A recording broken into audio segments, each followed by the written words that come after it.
देखिए, ये समझने की जरूरत है कि मैं अपने पिताजी को थोड़ा मॉडर्नाइजेशन की तरफ ले जाना चाहती हूँ। आपको लोग घमंडी भी बोलते हैं, तो घमंड होने में क्या दिक्कत है? अगर ऐसी बात है तो छोड़ दे अपनी तनख्वाहें। जितने भी एमएलए क्यों ले रहे हैं तनख्वाहें, क्यों ले रहे हैं पेंशन? 2-2, 3-3, 4-4 ले रहे हैं। 4 बार बने हैं तो 4 बार ले रहे हैं। छोड़ दे अपनी पेंशन, छोड़ दे अपने भत्ते, तब मानूंगी मैं सोशल। ऐसे कैसे हो सकता है? आप छोड़ देंगे? आप मैंने तो पहले अनाउंसमेंट कर दिया था अपने चुनाव में। सबसे पहले मैंने अनाउंसमेंट किया था कि मैं ना कोई भत्ता लूंगी, ना कोई तनख्वाह लूंगी, ना कोई पेंशन लूंगी, कुछ नहीं। मुझे चाहिए नहीं, जरूरत क्या है मुझे? पिताजी छूट गया, जेल से आए, तो रूपाली जी आपको ये कब पता चला कि आपके पिताजी बाहुबली हैं? जैसे बचपन से आपने बताया आप चली गई थी कि वो अगर उन पे लूटपाट के, डकैती के, हत्या के, ऐसे उन पे केस चल रहे हैं, बाहुबली। 2016 में तो 80% बात पता चली है और 20% का थोड़ा बहुत आइडिया इसलिए था क्योंकि जब पिताजी जेल गए थे तो पिताजी का मेरे पास फोन आया था। पहले बाहुबली इस बात के लिए बनते थे क्योंकि गरीब तबके के पास कोई व्यक्ति नहीं था। उन्हें लगता था कि ये पैसे से भी सक्षम है, बातों में भी सक्षम है, अधिकारी को भी अपने कंट्रोल में रखने के सक्षम है, तब वो व्यक्ति। अब तो हर व्यक्ति बाहुबली है। मोस्ट ऑफ द नेतागिरी जो यहाँ हो रही है वो दलाली पे हो रही है। इस बात को कोई माने नहीं माने, मैं आपसे खुले में कह रही हूँ। अगर आपकी नेता दलाली कर रहे हैं, क्यों नहीं कर रहे हैं? और क्यों करेंगे फिर वो नेतागिरी? अगर वो विधायक नहीं है और बस एक पार्टी के कोई नेतृत्व है या किसी पद पे हैं तो क्या कमा रहे हैं? क्या तनख्वाह मिल रही है उन्हें नेतागिरी करने की? किस बात के नेतागिरी आप करना चाहते हो? तो बिजनेस व्यापार है, उससे कमा रहे होंगे। कैसे? हमारे यहाँ 2 शेर थे जो पिताजी लाए थे। शेर, बब्बर शेर। कितना भी बोल दीजिए, महिला शरीर से कमजोर होती है। मैं आपको बहुत बेसिक चीज बताऊंगी। चुनाव में मैं 12-12 घंटे चुनाव में रहती थी। अच्छा, और वॉशरूम तक नहीं जा पाती थी।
साथियों, आज के इस पॉडकास्ट में हमने इनवाइट किया है एक ऐसी शख्सियत को जिनकी पर्सनल लाइफ को लेकर के लोगों में बहुत ही क्यूरियोसिटी रहती है।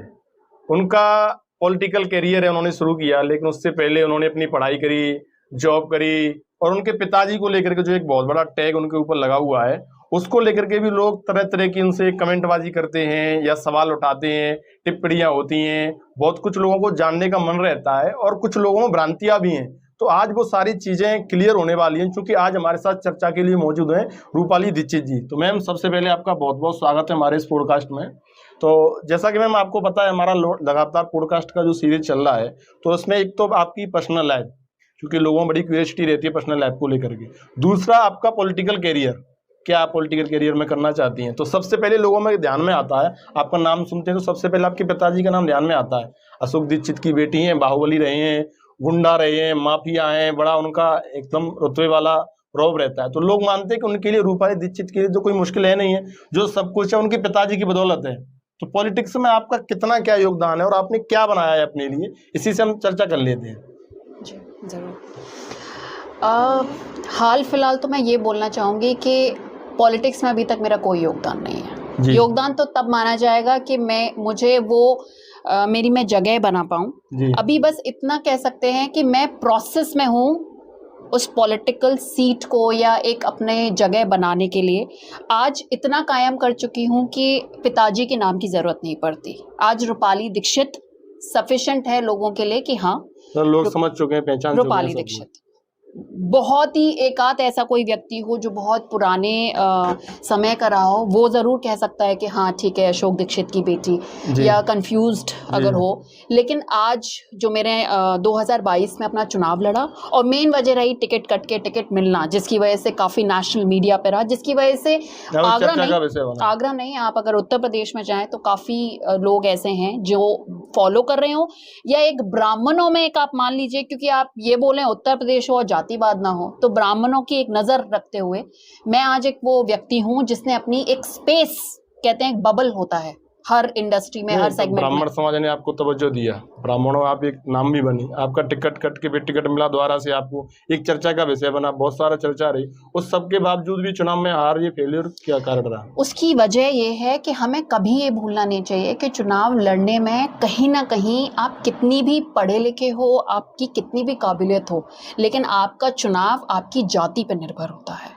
मेरा ऐसा मानना है कि फतेहाबाद में, अगर आप मेरे पिताजी का एक एग्जाम्पल ले लेते हैं, मेरे पिताजी ब्राह्मणों में बहुत बड़े शख्सियत माने गए। ब्राह्मणों के अलावा ओवरऑल अगर बात करें पॉलिटिकल जो व्यक्ति हैं व्यक्तिगत रूप में, तो बहुत सारे लोग उन्हें जानते थे, लेकिन कहीं ना कहीं जब भी वो चुनाव हारे, 3 चुनाव लड़े, 3 चुनाव हारे, और ऐसा नहीं, मार्जिन देखिए अगर आप 400, 1350, 4000 ये इन वोटों से, और कहीं ना कहीं वो भी वहीं हटता है कि भाई जातिवाद को आप कहाँ ले जाएंगे। हर जाति से कोई ना कोई एक जाति का अटैचमेंट। विधानसभा को लेकर तो कहा जाता है कि जो ब्राह्मण क्षत्रिय वाली जो जातिवाद की खाई है, उसके जन्मदाता अशोक दीक्षित हैं। आपके पिताजी के ऊपर ऐसे आरोप लगते हैं, लोग कहते हैं जी। तो अब आप जातिवाद की बात कर रही हैं, उसी वजह से मुझे लग रहा है फेलियर भी उसको हम मान सकते हैं, फेलियर की वजह मान सकते हैं ना उसको। बिल्कुल आप फेलियर की उसकी वजह मान सकते हैं, लेकिन हमें ये बात समझने की जरूरत है कि जातिवाद कभी एक समुदाय तो नहीं करता, सामने भी तो विपक्ष में भी तो जातिवाद है। क्यों ऐसा है कि निषाद कोई देना चाहता है, ठाकुर कोई देना चाहता है, ब्राह्मण कोई देना चाहता है।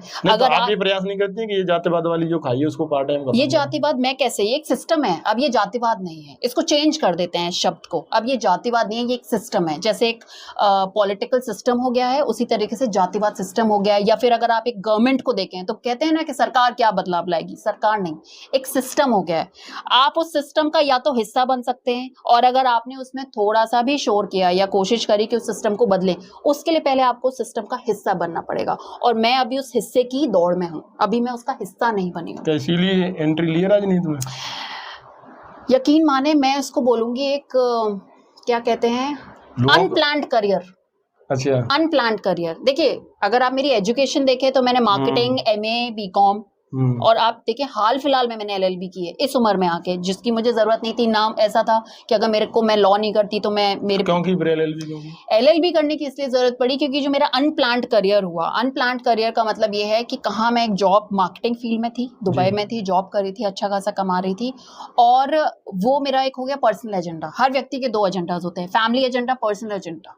पर्सनल एजेंडा था, करियर अप्रोच थी, वो मेरे लिए बहुत अच्छा था। लेकिन एज सून जैसे ही मुझे रियलाइज हुआ कि मेरे पिता को मेरी जरूरत है, मेरे पिता को भी मेरी जरूरत कब पड़ी है, जब उनको सजा हुई है। वो चाहते तो इस ट्रायल के बीच में मुझे बुला सकते थे, जब वो 2007 में जेल में गए, और सजा उन्हें 2015 में हुई। लेकिन जब उन्हें सजा हो गई है, जब वो हार गए सिस्टम से, जब वो हार गए अपनी पैरोकारी से, तब उन्होंने मुझे 2015 में बुलाया। तो मैंने ये सोचा कि जिस बात को मैं इतना अहंकार लेके चलती हूँ कि भाई देखिए मैं विदेश में पढ़ी हूँ, मेरी जॉब वहां लगी और तो वो दिया तो मेरे पिताजी नहीं था, तो क्यों मैं अपने परिवार की। पिताजी का मिलता है, लेकिन रूपाली आपके बारे में ये आता है 22 वाला जैसे चुनाव था आपका, आपने बताया विदेश में रह के आपने MBA की है। लोगों का कहना था कि चुनाव में रूपाली को खूब शोर शराबा था, जबरदस्त हल्ला था, लोगों में जबरदस्त क्यूरियोसिटी थी चुनाव को, लेकिन फिर भी आ रही है। उसकी वजह था सिर्फ मैनेजमेंट। तो MBA की हुई छात्रा, उसका मैनेजमेंट कैसे फेल हो गया चुनाव में? एक्चुअली मुझे ऐसा लगता है कि अगर यही समय मुझे 3 महीने का मिलता, 17 दिन का नहीं मिलता, तो मैनेजमेंट थोड़ा पॉसिबल। समय का जो कमी रही है, मेरी टिकट मुझे 17 दिन पहले मिली है, जिसमें चुनाव से 17 दिन पहले, उसमें मुझे नामांकन भी करना था, पर्चा वापसी भी, और सबसे बड़ी बात यह है कि मैं बहुत बड़े विपक्ष में थी, मैं सपा से थी, मैं BJP से नहीं थी। मदद करने वाली जो एक टीम होती है वो मेरी पर्सनल थी, जिसमें से कुछ लोग ना समझ थे, कुछ समझ थे। संगठन की टीम नहीं थी, संगठन पार्टी सरकार रही है भी संगठन और नहीं भी है। संगठन आपके हिसाब से है, अगर आप उनके मन चाहे कैंडिडेट हैं तो आपके लिए है संगठन, और अगर मन चाहे नहीं है तो आरोप तो आप पे भी ये लगते हैं कि आपने सपा की टिकट पे चुनाव लड़ा, लेकिन उसके बाद में सपा में मुड़ करके भी नहीं देखा, काम नहीं किया संगठन के लिए कोई। संगठन के ऊपर आपको सपोर्ट कर रहे हैं? संगठन द्वारा जो काम मुझे दिया गया है वो काम मैंने किया है, जैसे कि चुनावों में रुचि रखना, जो उनका सबसे बड़ा है। देखिए, हर संगठन में भी एक कहीं ना कहीं एक डेजिग्नेशन होता है। अब आप साफ सफाई वाले से ये तो नहीं कह सकते कि वो प्रिंसिपल गिरी करे, और प्रिंसिपल से ये नहीं कह सकते कि आप साफ सफाई करें। जहां मेरी आवश्यकता, जहां मेरे चेहरे की जरूरत थी, वहां मैं पहुंची। जैसे अगर आप बात करेंगे, अभी एमपी का चुनाव आया, मैं चाहती तो शांति से बैठ सकती थी, मैं कहीं जरूरत नहीं थी। भाई राजकुमार 4 चुनाव लड़े थे, बीजेपी से लड़े थे, मुझे क्या जरूरत है बीजेपी के खिलाफ एक माइंडसेट रखने की? बट नहीं, जहां मेरी जरूरत पड़ी, जिस चेहरे की जरूरत अभी भी आप समाजवादी पार्टी में? मैं समाजवादी पार्टी में हूँ, अभी भी समाजवादी हैं? रूपाली दीक्षित समाजवादी हैं? बिल्कुल समाजवादी, बिल्कुल क्लियर है, बिल्कुल क्लियर है इस चीज को लेके, कहीं पे भी कोई वो नहीं। लोगों को तो ये लगा था कि चुनाव हार गई हैं, लोगों को तो पता नहीं क्या क्या लग सकता है। अच्छा, लोग एक चीज और मानते हैं कि बाप बेटी दोनों बनती नहीं है। ऐसा आता है कुछ ऐसा चीजें? देखिए, ये समझने की जरूरत है कि मैं अपने पिताजी को थोड़ा मॉडर्नाइजेशन की तरफ ले जाना चाहती हूँ, और मेरे पिताजी 75 साल की उम्र रखते हुए, क्योंकि वो एक कांग्रेस वाले माइंडसेट के हैं, शुरू से उन्होंने वो गरीबी वाला देखा है, उन्होंने जो संघर्ष उनका दूसरे, भाई उनके पिताजी तो पॉलिटिशियंस नहीं थे, वो एक सैनिटरी इंस्पेक्टर थे। मेरे दादाजी एक सैनिटरी इंस्पेक्टर थे और नगर निगम में काम करते थे। उनके 8-9 बच्चे, 1400 रुपए की तनख्वाह थी या 1200 रुपए की तनख्वाह थी, उससे वो परिवार पला। फिर वो संघर्ष रहा, फिरोजाबाद में रहे मेरे पिताजी, और पिताजी सबसे बड़े।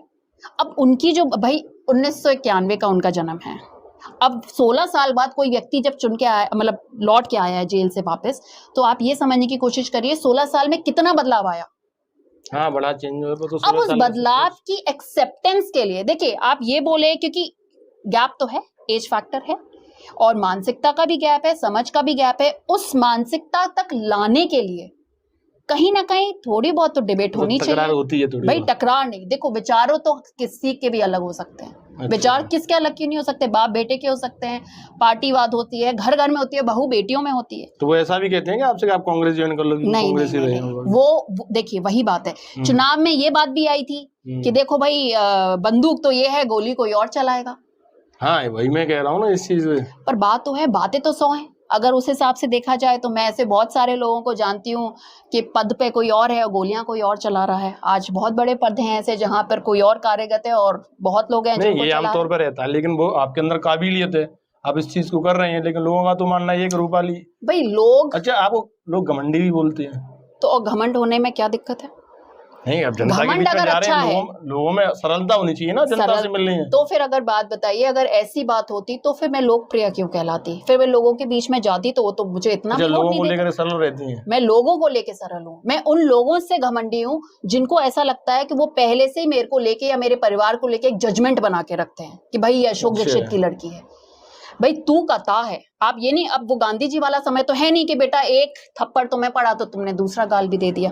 अगर आप मुझे ट्रीट जिस तरीके से करेंगे तो मैं भी आपको उसी तरीके से, लेकिन जहां मेरे वोटर्स की बात है, जहां मेरे फतेहाबाद के लोगों की बात है, मैं उनके, आप अगर जाएंगे पता करें, मैं घरों में घुस जाती हूँ। नहीं तो लोग तो ये कहते हैं सिर्फ ब्राह्मणों के यहाँ जाती हैं, उनके शादी ब्याह में जा रही हैं, उनकी गमी में जा रही हैं, और किसी दूसरी बिरादरी के यहाँ तो जाती नहीं है रूपाली दीक्षित। अगर ऐसी ही बात है जी, तो वोट तो फिर आप देखिए मेरे, अगर वोटों को देखेंगे तो मुझे तो और भी समाज के वोट मिले हैं। क्या 60,000 वोट में से ब्राह्मण है? नहीं, वोट मिले वो तो ठीक है, लोगों के विचार रहे होंगे, आपसे प्रभावित होंगे, लेकिन लोग आपके लिए कह रहे हैं रूपाली दीक्षित किसी दूसरी अन्य कास्ट के यहाँ नहीं जाती है। जाती हैं? ऐसा उनका मानना है। अच्छा, आप जाती हैं? वैसे आप खुद देखिए कि मैं जाती हूँ या नहीं जाती हूँ, क्योंकि मैं कभी भी किसी भी गमी में जाऊंगी मैं इसे फेसबुक पे जरूर पोस्ट करती हूँ। ये बात जरूर है कि मैं कभी भी किसी जाति को पोस्ट नहीं करती। मैं ये जरूर लिख देती हूँ मैं किस गाँव में गई, किस दिन गई, पर मैं कभी नहीं लिखती इस बात को कि मैं गुर्जर समाज में गई या ब्राह्मणों में गई या कुशवाहा में, बल्कि आप यकीन माने मैं ब्राह्मणों को तो ज्यादा अवॉइड करती हूँ। अच्छा, अवॉइड करती हैं मैं ब्राह्मणों को ज्यादा अवॉइड करती हूँ, और ब्राह्मण मुझसे नाराज रहते हैं इस बात के लिए। अच्छा, नाराज भी हैं कि भाई तुम खुद के उसमें नहीं आ रही हो, दूसरी बिरादरियों में जा रही हो। ये तो मेरे पर और प्रश्न चिन्ह है। ये मेरे साथ चुनाव में भी हुआ। क्षत्रिय समाज में क्योंकि आपका बताते हैं बड़ा क्लेश रहता है क्षत्रिय समाज से, जाते हैं उनके यहाँ? क्षत्रिय समाज में अगर आप पता करें, मैं हाल फिलहाल टोंडरा में गई हूँ, आप 1-2 गाँव दें, मैं थानापुरा में गई हूँ, अगर आप पता करेंगे तो मैं कुर्रा में गई हूँ, बहुत सारे ऐसे गमियाँ हैं जहाँ पे मैं गई हूँ। मैं क्या वो खाई को पाटने का प्रयास है, क्या कहते हैं इसका? ऐसा ये प्रयास सिर्फ मेरी तरफ से तो नहीं हो सकता। मैंने तो अब एक कदम चल दिया है, अब तो वो उनके ऊपर है आने वाले चुनाव में कि वो क्या करना चाहे। और अगर वही बात है तो अगर आप देखें तो मेरे चुनाव में तो एक ठाकुर समाज के व्यक्ति भी खड़े हुए थे। क्या ठाकुरों ने उनको वोट दिया? तो नहीं, लोगों का तो आपको लेकर परसेप्शन ये बना हुआ है कि वो एक मौका परास्त नेता हैं, कभी किसी दल में कभी किसी दल में। शुरुआत में बताते हैं आप, जैसे कि बीजेपी से आपने टिकट जब आप आए थे बीजेपी से मांगी, फिर आप सपा में आए, बसपा का भी रहता है, ऐसे ही पिताजी का आपके का है कि वो भी अलग-अलग दलों में ये मिथ मैं आज बहुत अच्छे से क्लियर करना चाहती हूँ। जब मैं शुरुआत में आई थी तो मुझे ये बताया गया कि क्यों ना आप उसी पार्टी से टिकट मांगे जिससे आपके पिताजी ने हमेशा मांगी है। अच्छा, मेरे पिताजी बसपा से रहे शुरू से। शुरुआत में आपकी गाड़ियों पे बसपा के झंडे रहे? नहीं, मेरी गाड़ी पे कभी नहीं रहे। कभी नहीं रहे? मेरी गाड़ी पे कभी नहीं रहे। अच्छा। कोशिश भी की गई कि आप लगा लीजिए, इससे आपका मैसेज बहुत अच्छा जाएगा। और ये बात सही है कि जब शुरू में आई थी, जब मुझे बिल्कुल जीरो आइडिया था कि पॉलिटिक्स की शुरुआत कैसे होती है, तब मुझे ये नहीं पता था गमियां क्या होती है। अच्छा। मुझे ये नहीं पता था तेरवियां क्या होती हैं। मुझे यहीं आके वो प्रथा पता चली कि 13 दिन का ये समय होता है, गमियां ये होती हैं, आपको ऐसे शोक सभा में जाना होता है, शादी में जाने होते तो लिफाफे देने पड़ते हैं। ये सब जीरो आइडिया था मुझे, बिल्कुल जानकारी नहीं, जीरो आइडिया था मुझे। कब से आप बाहर कब से चली गई थी? मैं 2009 में चली गई थी। 2009 में 16 में वापस आई है। मुझे बिल्कुल आइडिया नहीं था। और बात 2009 की नहीं है, मैं उससे पहले भी यहाँ नहीं रही। कॉलेज मेरा पुणे से रहा और स्कूलिंग मेरी जयपुर से। मैं 6 साल की थी, 94 में मैं चली गई थी। 2006 में मैंने पास आउट किया। 6 साल की मैं यही नहीं रही नहीं कभी आगरा में। 6 साल की उम्र से चली गई, तो मैं यहाँ के जो सिस्टम है, कल्चर है, उनको समझती ही नहीं थी। और आपकी जहाँ इस बात का वो है कि ठाकुर समाज को लेके मेरे को लेके क्या मानसिकता है, मुझे ये पता है कि काफी ऐसी महिलाएं जिन्होंने मुझे वोट दिया और जो क्षत्रिय समाज की हैं वो। तो अब देखिए, मैंने शुरुआत करी है। हो सकता है कि मेरे ऊपर, अच्छा एक चीज और है, आप ये तो भूल जाइए कि मेरे ऊपर जातिवाद का नाम नहीं आएगा। क्यों नहीं आएगा? क्या लड़ाई जातिवाद की नहीं है इस देश में?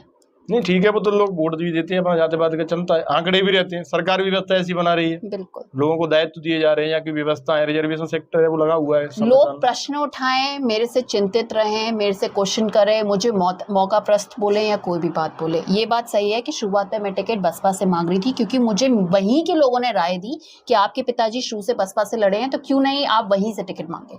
लेकिन मैंने कभी पार्टी ज्वाइन नहीं करी, बस एक अपना बात रखी उनके सामने। उस टाइम पे कोऑर्डिनेटर चित्तौड़ जी थे, उनसे मैंने बात रखी, उन्होंने बोला नहीं ये संभव नहीं है। हमने उमेश सेतिया को टिकट दे दिया और फिर वहां बात खत्म हो गई। फिर मैंने डिसाइड किया ठीक है, अगर मुझे अपना पर्सनल डिसीजन नहीं लेना है तो मैं बीजेपी का हाथ थामूंगी। और ये बात सही है कि मैंने बीजेपी ज्वाइन किया और मैंने इस मकसद से टिकट न मिलने का कारण क्या मानती हैं आप? बीजेपी से टिकट ना मिला, सही बात बताऊं, मैं आज भी बीजेपी को भाप नहीं पाई हूँ। मुझे पता ही नहीं है कि बीजेपी में बात किससे करनी है। वहां 100 लोग हैं, 100 बातें बताते हैं, समझ ही नहीं आता बात किससे करनी है। कोई कहता है आरएसएस को जुड़ जाइए, कोई कहता है इस वाले मंत्री से बात करिए। मैं आज तक उस एक मैट्रिक्स बना हुआ है बीजेपी, मुझे नहीं पता। मैंने तो संगठन को नहीं मैं समझ ही नहीं पाई उस संगठन को। 100 लोग हैं, 100 बातें हैं, 100 दांत हैं। गई मैं सबके पास, उन्होंने बोला ये, तो मैंने उनको बोला अगर किसी वजह से आप मुझे टिकट नहीं भी देते हैं तो आप इतना कर दीजिएगा, क्योंकि मैं मेरे ऑलरेडी समाज का एक व्यक्ति खड़ा हुआ है। उमेश सेतिया मेरे समाज से थे और डॉक्टर राजेंद्र भी लड़े थे और उसके बाद जितेंद्र वर्मा को टिकट मिल गई। तो मेरा उनसे अनुरोध था इस बात का कि कृपया करके अगर किसी वजह से मुझे टिकट नहीं मिलती है तो मुझे कहीं ना कहीं संगठन में एक हिस्सा बना दिया जाए, मुझे एक पद दे दिया जाए, ताकि अगर मेरे कहने से जिन लोगों ने वोट दिया है चुनाव में उनकी तो मैं मदद कर पाऊंगी। लोगों की मदद का क्या वो पद भी नहीं दिया बीजेपी ने आपको? नहीं मिला। और मैं 5 साल रही बीजेपी में। आप ये बोले कि मौका परस वाली बात, तुरंत जा सकती थी छोड़ के जब मुझे टिकट नहीं मिली, जब मुझे पद नहीं मिला।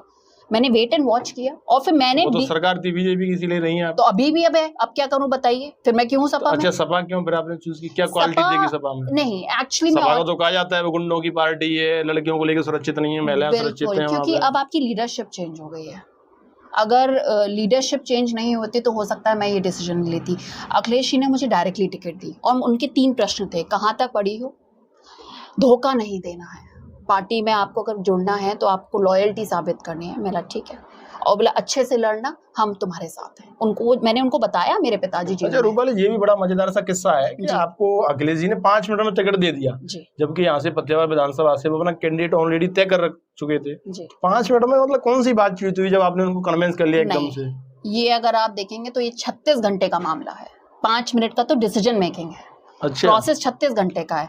राजेश शर्मा की टिकट हुई थी 17 जनवरी को, मेरी टिकट हुई है 19 जनवरी को। 17 जनवरी को जब टिकट हुई है राजेश शर्मा की, तो उसके बाद फीडबैक दिया गया है, फीडबैक लिया गया है। अच्छा, पार्टी ने खुद से फीडबैक पार्टी दिया? अपने आप ही पार्टी के बहुत लोग हैं जिन्होंने फीडबैक दिया कि आपने टिकट गलत। आप कैसे कह सकते, मैं गई और ऐसे कैसे हो सकता है? आदमी को पीछे नहीं, लोगों ने तो लगा 5 मिनट में कन्विंस किया रूपाली दी। बस मेरी किस्मत ये मान लीजिए कि मैं 2 दिन वहां टिकी रही। अगर मैं वहां टिकी नहीं होती तो हो सकता है ये टिकट कटनी तो थी, बस ये मेरी जगह कहीं और जा सकती थी। मेरा बस वहां टिका रहना साबित हुआ या मेरे किस्मत में लिखा था। कहते हैं ना कि सिर्फ आप पढ़े लिखे हो जाएं या काबिल हो जाएं, वो नहीं है। राजयोग के लिए राज भी हाथों में लकीरें चाहिए होती है, तो वो बस मेरे हाथों में लिखी थी और ऐसा हुआ। तो मतलब एकदम इसीलिए हो गया। लोगों ने उसको, अच्छा आपने जैसे बताया कि आपको राजनीति की समझ नहीं थी जी। जब आप विदेश से वापस आई, आपने यहाँ पे आकर के एक अपना संगठन बनाया जी, कर्मा संगठन जिसको नाम दिया जी, वो आजकल बिल्कुल इनएक्टिव है। क्या है वजह उसकी? उसकी एक वजह ये आ रही है कि मैं अगर उस संगठन को चला रही हूँ तो फिर मैं पॉलिटिकल माइंडसेट से मानी जाती हूँ। आदमी या तो सोशल वर्कर हो सकता है या पॉलिटिक्स हो सकती है। जहाँ पॉलिटिक्स होती है वहां दया भावना सोशल वोशल कुछ नहीं होता। हाँ, पॉलिटिक्स को भी तो सामाजिक सरोकारी कहा जाता है, लोगों की सेवा ही तो करनी है। क्या है पॉलिटिक्स? आज की पॉलिटिक्स की आप बात करें तो ये गलत कह रहे हैं, फिर तो मैं नहीं मानती। अगर आप आज की अगर ऐसी बात है तो छोड़ दे अपनी तनख्वाहें। जितने भी एमएलए क्यों ले रहे हैं तनख्वाहें, क्यों ले रहे हैं पेंशन? 2-2 3-3 4-4 ले रहे हैं, 4 बार बने हैं तो 4 बार ले रहे हैं। छोड़ दे अपनी पेंशन, छोड़ दे अपने भत्ते, तब मानूंगी मैं सोशल। ऐसे कैसे हो सकता है? आपको छोड़ देंगे आप? मैंने तो पहले अनाउंसमेंट कर दिया था अपने चुनाव में। सबसे पहले मैंने अनाउंसमेंट किया था कि मैं ना कोई भत्ता लूंगी, ना कोई तनख्वाह लूंगी, ना कोई पेंशन लूंगी, कुछ नहीं, मुझे चाहिए नहीं। जरूरत क्या है मुझे? सर्वाइव कैसे करेंगे फिर? सर्वाइव जैसे अभी तक कर रहे हैं। हमारे माँ बाप ने इतना हमें पढ़ाया लिखाया है और इतना है हमारे पास। बिजनेस व्यापार है। फिर आप मुझे बताइए मैं सोशल सर्विस कैसे कर रही थी अभी तक? हाँ, तो वही चीज है। सोशल सर्विस के लिए आपको ऐसा लगता है कि आदमी बस गया और सोशल सर्विस हो गई? आपको कहीं ना कहीं अपनी जेब से पैसा खर्च करना होता है। देखिए बहुत छोटी मैं बात करूंगी, हम जब शादियों में जाते हैं, कितनी शादियों में जाते हैं हम? 5 साल के हिसाब से अगर आप लगा लें, 10 साल से, इमेजिन हम नेता नहीं बन पाए, हम विधायक नहीं बन पाए, 10-15 साल तो हम जाते हैं शादियों में। कभी ऐसा भी आता है कि गरीब परिवार से कोई होता है तो लिफाफे के अलावा उसकी जरूरत जो होती है, एक लिफाफा तो एक नॉर्मल आदमी भी देता है, और तो हम पॉलिटिकल वो हैं, उसके हिसाब से और भी चीजें देखिए। कभी कभी हमारे घर पे सीधे लोग कार्ड लेके आ जाते हैं कि बाबूजी या दीदी मदद इसमें होनी है, और हमारा फिक्स्ड है। हम उसमें कोशिश करते हैं कि आलू की बोरी अगर हो गया तो टीन की, जो तेल का टीन का सिस्टम होता है वो, या एक आटे का कट्टा, कुछ ना कुछ हम अपनी तरफ से पूरी कोशिश करते हैं। अब बात यह है कि मैं इसकी फोटो बनाऊं और फेसबुक पर डालूं, फिर वो उसमें लिख के आ जाए, कमेंट आ जाए क्या रे बा देखिए ये कैसी इनकी नेतागिरी हो रही है। मुझे जो करना है मैं कर रही हूँ। मुझे अब बस ये पता है कि किस चीज को फेसबुक पर डालना है और किस चीज को नहीं डालना है। नहीं तो अभी इसको लेके जैसे आप कह रही हैं, आप जाती हैं शादियों में जाती हैं, कभी कभी क्षेत्र में ये भी रहता है कि रूपा दीदी तब गायब हो गई, कुछ समय के लिए बिल्कुल नहीं आ रही हैं, कहाँ चली जाती है? विदेश चली जाती है। ऑनेस्टली एक बात बताऊं, मुझे ऐसा लगता था कि एक महिला ना बहुत स्ट्रांग होती है। पिछले 1 साल मैं इतनी बीमार रही कि किसी को क्षेत्र में पता भी नहीं है कि समय शायद से ऐसा था कि शायद से मैं रहती भी नहीं, और इस 1 साल मैंने बहुत इलाज, ऑनेस्टली मैं डिप्रेशन में चली गई। चुनाव हारने के बाद मैं डिप्रेशन में, ये बात मैंने किसी से नहीं कही, क्योंकि इस बात को कबूलना बहुत गलत है। कहते हैं ना कि नेता स्ट्रांग होना चाहिए, अपना वीकनेस कभी किसी को दिखाना नहीं चाहिए। मैं डिप्रेशन में रही कम से कम 8 महीने, और मेरा इलाज चला बहुत बुरी तरीके से। मेरे को जैसा लगा मैं मर रही हूँ, बस कमरे से बाहर नहीं निकलना, कहीं बाहर नहीं जाना, रोशनी तक नहीं देखना। अब इस चीज को एक्सेप्ट करना, और सबसे बड़ी बात बर्डन रहता है ना अशोक दीक्षित की बेटी। हाँ, तो लोग तो वही मानते हैं ना, एकदम ताकतवर है, हिम्मत वाली है, पर ऐसा नहीं है। लोग बोलते थे शेरनी है। कभी आपको आपकी जो काबिलियत है, और आपकी काबिलियत आप जब समझते हैं कि ऐसे हम काबिल हैं, उस काबिलियत के हिसाब से जब आपको वो पद नहीं मिलता जी, तो आपको कहीं ना कहीं अपना ही दिमाग, अपनी इंटेलिजेंस खा जाती है। और मैं बहुत परेशान रही पिछले 1 साल, बहुत। इस बारे में बहुत कम लोग जानते हैं। और किस्मत आप मान लीजिए कि उस समय भगवान का कोई वो था कि मेरे पिताजी छूट के आ गए। अगर मेरे पिताजी छूट के नहीं आते तो मुझे लगता है मेरे लिए आगे मुश्किल होता। अच्छा, जैसे पिताजी छूट गया, जेल से आए, तो रूपाली जी आपको ये कब पता चला कि आपके पिताजी बाहुबली हैं? जैसे बचपन से आपने बताया आप चली गई थी कि वो अगर उन पे लूटपाट के, डकैती के, हत्या के, ऐसे उन पे केस चल रहे हैं, बाहुबली। 2016 में तो 80% बात पता चली है, और 20% का थोड़ा बहुत आइडिया इसलिए था क्योंकि जब पिताजी जेल गए थे तो पिताजी का मेरे पास फोन आया था कि मैं अब जा रहा हूँ, तुम घर की बड़ी हो, तुम्हें सबका ध्यान रखना है। तब मुझे थोड़ा सा फीडबैक, 20%, ज्यादा नहीं, क्योंकि मेरे पिताजी ने हम तीनों भाई बहनों को दूर रखा यहाँ से। वो कभी नहीं चाहते थे कि लोकल का कोई भी व्यवहार या कुछ भी हमारे ऊपर आए, या उसका कोई भी हम पे किसी भी चीज का वो असर पड़े। उन्होंने शुरू से हमें बाहर एजुकेशन भी बाहर दी, इंग्लिश मीडियम में दी, ताकि हम उस लेवल पे बन पाए। लेकिन मोस्टली 80% बात मुझे 2016 में पता चली, जब मैंने उनकी क्रिमिनल हिस्ट्री देखी। तो शुरुआत में नहीं पता, पिताजी का सपना नहीं था कि वो आपको राजनीति में लेकर? बिल्कुल नहीं, जरूरत क्या थी। और एक बात है, कितने ऐसे हैं जो अपनी बेटियों को पॉलिटिक्स में लाते हैं? बहुत कम लोग हैं। पर जब उन्होंने देखा कि मैं काबिलियत रखती हूँ, जब उन्होंने देखा कि मेरा लोगों से इंटरेक्शन बढ़िया है, तो शायद से उनको महसूस हुआ कि मैं कर सकती हूँ। और जहां तक एलएलबी की बात है, मैंने किया ही एलएलबी इसी वजह से, क्योंकि मुझे रियलाइज हुआ कि शुरू के 4 साल मैंने बिगाड़ दिए सिर्फ वकीलों की बातों में आके। वकीलों ने जो कहा मैंने ओके कर दिया, वकीलों ने बोला ये हो रहा है ठीक है, वकीलों ने बोला वो हो रहा है ठीक है, तो जानकारी के अभाव में तो फिर मैंने ये बेड़ा खुद ही उठा लिया। मतलब वकीलों का तो ठीक है, पर मेरे को कम से कम बेसिक नॉलेज होनी चाहिए। ऐसा नहीं है कि मैं एडवोकेट बनना चाहती हूँ, पर ये था कि मेरे को बेसिक नॉलेज होनी चाहिए, इसलिए मैंने उस उम्र में जाके एलएलबी करी। और अब मैं बार इलाहाबाद बार जैसा कि आपने बताया कि आपको बाद में पता चला, तो जी। तब आपको पता चला तो पिताजी से कुछ तकरार नहीं हुई आपने मनाने के, पापा ऐसे काम क्यों करते हो? नहीं, बिल्कुल नहीं। क्योंकि जब मैंने वो 70 क्रिमिनल हिस्ट्री देखी तो वो सब में बाइज्जत बरी थे, और उसमें से 40 या 50 मुकदमे तो 504 और 506 के हैं, जिसमें धमकी के मुकदमे हैं। फर्जी मुकदमे क्यों नहीं है? अच्छा, क्यों नहीं है? नहीं ऐसा तो हो नहीं सकता, ऐसा परसेप्शन बना है जी, कहीं ना कहीं बाहुबली वाला, तो कुछ ना कुछ तो रहा होगा ना। अगर उस हिसाब से देखा जाए तो बहुत सारे ऐसे नेता हैं आज पार्टी के, बल्कि आप इस देश के ऐसे नेता हैं जिनकी क्रिमिनल हिस्ट्रीज पे अगर आप जाएंगे तो फिर वो बाहुबली, अगर आप एफआईआर के हिसाब से बाहुबली मनाने लगे तो मैं मानती हूँ इस हर घर में आज के समय पे एक एफआईआर है, बाहुबली है। आप बताइए। अच्छा, पर्सनल लाइफ और पब्लिक लाइफ में कितना बड़ा अंतर मानती हैं आप? पर्सनल लाइफ तो अब है नहीं मेरी। पर्सनल लाइफ तो मेरी थी 2015 तक, जब मैं जॉब करती थी। मेरा बहुत अच्छा सर्कल था, मेरे सारे फ्रेंड्स गुजरात से हैं। और अभी भी मेरी उनसे सबसे बात होती है। जॉब करती थी? दुबई में मैं जॉब करती थी, वो लोग अभी भी वहीं हैं। साल में एक बार या 2 साल में एक बार मैं दुबई जरूर जाती हूँ, या उनके अगर बच्चों का कोई प्रोग्राम है तो मैं जरूर जाती हूँ, या अगर वो अहमदाबाद आते हैं तो मैं उनसे मिलने जरूर जाती हूँ। और पर्सनल लाइफ इसलिए नहीं है क्योंकि उसके लिए आपका सर्कल होना चाहिए, क्योंकि मेरी स्कूलिंग भी यहाँ से नहीं हुई, ग्रेजुएशन भी यहाँ से नहीं हुआ, पोस्ट ग्रेजुएशन भी यहाँ से नहीं हुआ, तो आपके लिए वो सर्कल तो है नहीं। जॉब भी मैंने यहाँ नहीं करी है, तो उसके लिए आपके पास कोई है नहीं, कोई सहपाठी या कोई भी ऐसा व्यक्ति नहीं है। तो मैं अपना घर सुबह गए, थोड़ा सा हो गया तो जिम चले गए, जिम से वापस घर आ गए, पिताजी की पूरे दिन की लिखा पड़ी कि भाई ये केस है, ये मुकदमा है, इसकी पैरोकारी, उसके केस मुकदमा। आपको नहीं लगता कि पिताजी की जैसी छवि वैसी मैं भी बनाऊं, बाहुबली वाली, मुझे भी लोग माना? पर अब जरूरत क्या है बाहुबली बनने की? पहले बाहुबली इस बात के लिए बनते थे क्योंकि गरीब तबके पास कोई व्यक्ति नहीं था, उन्हें लगता था कि ये पैसे से भी सक्षम है, बातों में भी सक्षम है, अधिकारी को भी अपने कंट्रोल में रखने के सक्षम है, तब वो व्यक्ति। अब तो हर व्यक्ति बाहुबली है। आप बताइए, छोटी बातों पे सड़कों पे लड़ाई हो रही है, बाहुबली तो है, किसी टेंशन में ही तो लड़ते होंगे। तो मैं नहीं मानती कि अब बाहुबली वाली कोई वो है। एंड जिस हिसाब से आप देख रहे हैं आज सब सक्षम है, पढ़े लिखे हैं, सबको पता है डीएम ऑफिस कहाँ है। पहले तो लोगों को ये नहीं पता होता था डीएम के पास कैसे जाना है, अब तुरंत लोगों में थोड़ा सा जागरूकता तो बढ़ी है। सोशल मीडिया है, उसने आपको नहीं पढ़ा लिखा भी है एक आदमी तो उसके पास आईफोन जरूर होगा, आप बताइए। तो अब लोग कौन से जानकारी मिल रही है हर तरीके से। तो भविष्य में राजनीति का क्या इरादा है रूपाली, जब क्या प्लान बनाया? पहला ओनली टारगेट ये है 2027 का चुनाव। देखिए, हाँ, विधानसभा चुनाव। अगर ऐसा होता है, ऐसा नहीं है, मेरे को एमपी के लिए ऑफर था। क्यों नहीं लड़ा फिर आपने? क्योंकि मैं अपना पैर, जितनी मेरी चादर होती है उतना ही मैं पैर पसारती हूँ। अब यहाँ में मेरे यहाँ की तरह नेतागिरी नहीं है, ब्लॉक प्रमुख का हो तो ब्लॉक प्रमुख का ही लड़ लो, जिला पंचायत सदस्य उसका लड़ लो, फिर चुनाव लड़ना है, पैसा हमने कमा लिया है, अब तो कुछ भी लड़ लो, पैसा हम पे है। यहाँ पर तो बड़ा है, सुखदीक्षित नाम जो पिताजी का नाम है, तो पूरे आगरा जिले में जानते हैं। तो उससे जानने से क्या होता है? जानते तो वही है कि मैं मोदी जी को जानती हूँ, मोदी जी मुझे जानते हैं क्या? उससे क्या मतलब है? आपकी जितनी चादर है आप उतने पैर पसारिए। अगर आपका शुरू से कॉन्सेंट्रेशन अब मेरे पिताजी हैं, जानते सब थे तो एमपी के भी लड़ सकते थे चुनाव, लेकिन शुरू से विधानसभा का लड़े।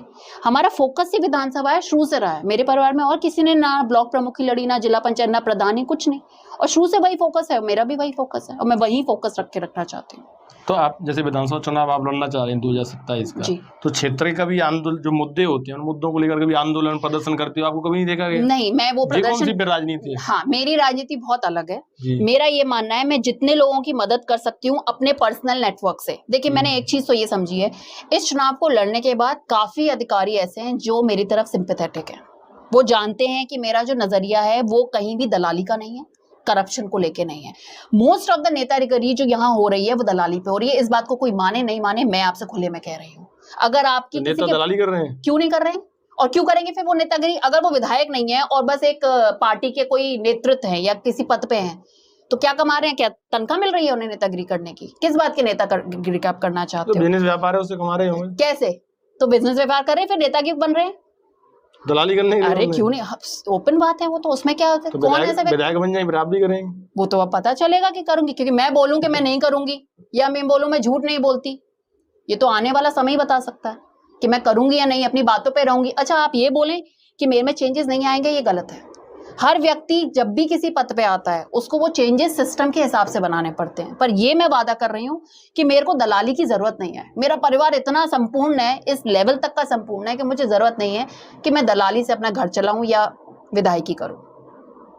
नहीं तो अभी तक जैसे रूपाली आपको टेंशन मिला शुरुआत में, चूंकि 22 वाला चुनाव हुआ था, जी विदेश से पढ़ी लिखी है, थ्रू आउट इंग्लिश में बात कर लेती हैं आप, इंग्लिश बोलना आता है। जी गांव के लोगों के लिए तो ये बड़ी बात हो जाती है ना, खूबसूरत भी आप देखने में, स्मार्ट भी लगती है, तो जो ग्लैमर वाला है वो आता है, तो लोगों का टेंशन कुछ इसीलिए मिला।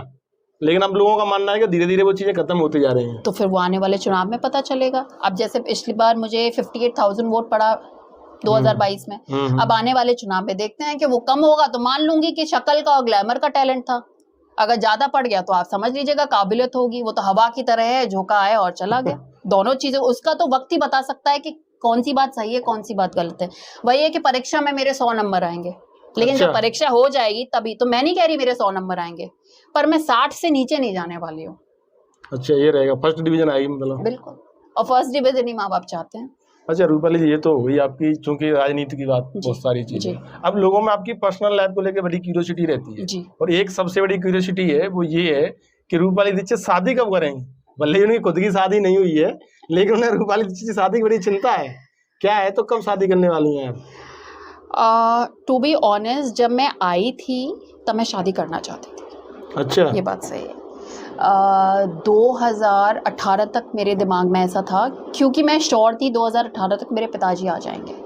पर जैसे ही मैंने पॉलिटिक्स एंटर करी और मैंने इस बात को गंभीरता से समझा कि ये सिर्फ एक पद नहीं है, ये बहुत बड़ी जिम्मेदारी है। मतलब आप समझिए, मेरे पिताजी असफल रहे और वो बाई चांस मेरे भाई को नहीं मिली वो जिम्मेदारी और मुझे मिली। एक लड़की पे हर व्यक्ति अपना सिक्का नहीं जमा था। तो नहीं, भाई को लेकर भी सवाल उठता है कि उनका काबिलियत नहीं, इसीलिए बेटी को आना पड़ा। वही वाली बात है। अशोक दीक्षित बाहुबली था तो बेटा बाहुबली क्यों नहीं है? अब बाहुबली नहीं है तो वो काबिलियत नहीं है। आदमी तो ये चाह रहा है कि बस सवा शेर। भाई ये गांधी जी के बेटे गांधी जी से भी ऊपर नहीं निकले। अगर नहीं है तो दिक्कत क्या है? अपना व्यवसाय संभाल रहा है। जरूरी है कि हर आदमी पॉलिटिक्स ही करे कि अगर वो अमिताभ बच्चन का लड़का अभिषेक बच्चन है तो जरूरी है क्या वो अमिताभ बच्चन से ऊपर ही जाए? भाई वो एक्टिंग ना करके व्यवसाय कर रहा है। अच्छा, तो उनका बिजनेस है, वो पेट्रोल पंप्स चला रहा है, कोल्ड स्टोरेज पे भी आना जाना है उसका, वो कोशिश कर रहा है, अपने परिवार को पाल रहा है। तो उसमें दिक्कत क्या है? अगर वो नॉर्मल आसान जिंदगी, अगर वो पॉलिटिक्स अभी नहीं करना चाहता तो उसमें लोगों को इशू क्या है? फिर वही है कि अरे देखो बाहुबली का बेटा था, बाहुबली निकला। लोगों का क्या है भाई? अच्छा, वो शादी वाली बात भी पूरी कर दी। बताइए, शादी करना चाहती तो 2018 तक मैं ऐसा चाहती थी, लेकिन जब मैं कंप्लीटली पॉलिटिक्स में जब चली गई तो मुझे रियलाइज हुआ ये बहुत बड़ी जिम्मेदारी है। मैंने अपने फादर का वेट किया एंड एक पॉइंट बाद ऐसा हुआ, मुझे रियलाइज हुआ जिस हिसाब से मेरी एज फैक्टर थी या जो भी, कि अब इस कार्यक्रम को यहीं समाप्त कर दिया जाए। अच्छा जी, तो आने वाले समय में आप यकीन माने मेरा शादी का ऐसा कोई विचार नहीं है। शादी का विचार ही नहीं है? विचार नहीं है, बिल्कुल भी शादी नहीं करेंगी आप? बिल्कुल नहीं है, क्योंकि ये प्रश्न मेरे से 2022 से पहले कुछ लोगों ने कहा था, भाई तुम्हारा क्या है, विधायक बनने के बाद तुमने शादी करी और शादी होके तुम चली गई तो हमारे को कौन देखेगा? तो आप समझ लीजिए कि तो मतलब जनता की उम्मीदों को खराब करने के लिए आपने डिसीजन लिया शादी न करने का? जनता की उम्मीद वाली ऐसी कोई बात नहीं है, ये कोई ऐसी बात नहीं है। मेरा ऐसा मानना है कि मैं एक जिम्मेदारी को एक ही वक्त पे उठाती हूँ, क्योंकि मेरी पिताजी की जिम्मेदारी सबसे पहले, और मुझे पता है कि मेरे पिताजी की और फैमिली का बैगेज बहुत ज्यादा है। अगर मैंने शादी करने का डिसीजन लिया तो वो सब मुझे छोड़ना पड़ेगा। एक महिला कभी एक जिम्मेदारी एक बार में उठा ही नहीं पाती, उसे तो 100 चीजें लेनी पड़ती है। तो क्षेत्र में जाते हैं तो गांव देहात के लोग कहते नहीं, जो गांव के लोगों में बड़ी क्यूरियोसिटी रहती है। अब नहीं है, पहले थी, मैं आपकी बात मानती हूँ। अच्छा, अब नहीं है, अब बिल्कुल नहीं है, और ना मुझसे कोई पूछता है। अच्छा, लोग ये कहते हैं कि शादी सीधे नहीं करें, उनका विदेश में बॉयफ्रेंड है। लोग बहुत सारी बातें कर सकते हैं, लेकिन एक बात है, अगर ऐसा है भी, मान लेते हैं कर उनकी मानसिकता है, तो आप ये समझ रहे हैं कि हमारी कोई अमर गाथा की प्रेम कहानी है कि हम इस उम्र में भी, भाई मेरी उम्र 37 साल हो गई है, तो आप ये कह रहे हैं कि कोई ऐसा व्यक्ति है कि वो इंतजार करता रहेगा इस बात के लिए कि भाई हाँ ठीक है, जब ये अपनी जिम्मेदारी से बुढ़ापे में फ्री होंगी तब हम देखेंगे इस बात को। कोई आज के समय पे इतना कोई वो नहीं है। बीच में एक रूमर ये भी आया था किसी यादव नेता से आपका अफेयर चल रहा है सपा पार्टी का। एक बात बताऊं, यही एक शायद से रीजन है जो आप मुझसे कहते हैं ना कि संगठन की आप जिम्मेदारी क्यों नहीं लेते हैं, सपा संगठन की। मैं इन चीजों से दूर रहना चाहती हूँ। मैं किसी भी पार्टी कार्यालय में अपने आप से दूरी बना के रखती हूँ। कोई भी प्रोग्राम अगर होता है सपा का तो मैं अपने आप को दूरी बना के रखती हूँ। इसका मतलब ये नहीं है कि मैं डर गई हूँ, पर मुझे लगता है सिर्फ जरूरी जहां काम है वहीं जाइए, जितना जरूरी है। और मैं हमेशा कोशिश करती हूँ कि मैं कभी अकेले नहीं जाऊं, मेरे साथ 10-15 लोग इकट्ठे जाएं। मैं कभी भी किसी व्यक्ति से अकेले नहीं मिलती। तो महिला सशक्तिकरण की बात हो रही है ऐसे दौर में, मतलब मुझे लगता बात नहीं दौर की नहीं है, वो कहते हैं ना कालिक कोठरी वाली कहानी है एक, शायद से एक कोटेशन है जो मैं नहीं अभी, वो कालिक कोयला और कालिक वाली एक कहानी है। दिक्कत यह महिलाओं के लिए इशू है। अगर हम बहुत अच्छे सक्सेसफुल हो जाएं तो किसी मर्द से कोई रिश्ता रहा होगा, अगर हम आगे कुछ कर नहीं पाए तो महिला कुछ कर नहीं सकती। आइदर वे जवाब हमें ही देने। अब कुछ उस यादव जो जिस व्यक्ति का भी आप बता रहे हैं, जिस व्यक्ति से मेरा अफेयर बताया जा रहा है, उस व्यक्ति से तो किसी ने नहीं पूछा होगा कि क्या आपका रूपाली दीक्षित से अफेयर चल रहा है। पूछा तो मुझसे ही गया ना। सही बात है। तो जवाब तो मुझे ही देना है। अब क्योंकि मैं इस परिवार से हूँ, मुझे अपने परिवार की छवि भी मेंटेन करनी है, मुझे अपने आप को भी देखना है, और मैं पॉलिटिक्स में भी हूँ। अब वही वाली बात है, लोग ये भी कहेंगे भाई मेरा अफेयर रहा होगा तभी मुझे सपा से टिकट मिली। हाँ, लोगों की तो अब आप बताइए, फिर अशोक दीक्षित मेरे पिताजी हैं तो फिर तो उसका कोई मतलब नहीं रहा। बातें हैं, अगर आप तरक्की पे चढ़ते जाओ तो ऐसा हो सकता है बिना कालिक के तरक्की मिल जाए हमें। नहीं, तरक्की तो कुछ तो तरक्की लोग तो कहते हैं, लोग हैं, लोगों ने कहा, मैंने उसका जवाब दिया। अब लोगों की मानसिकता को तो मैं बदल ही नहीं सकती।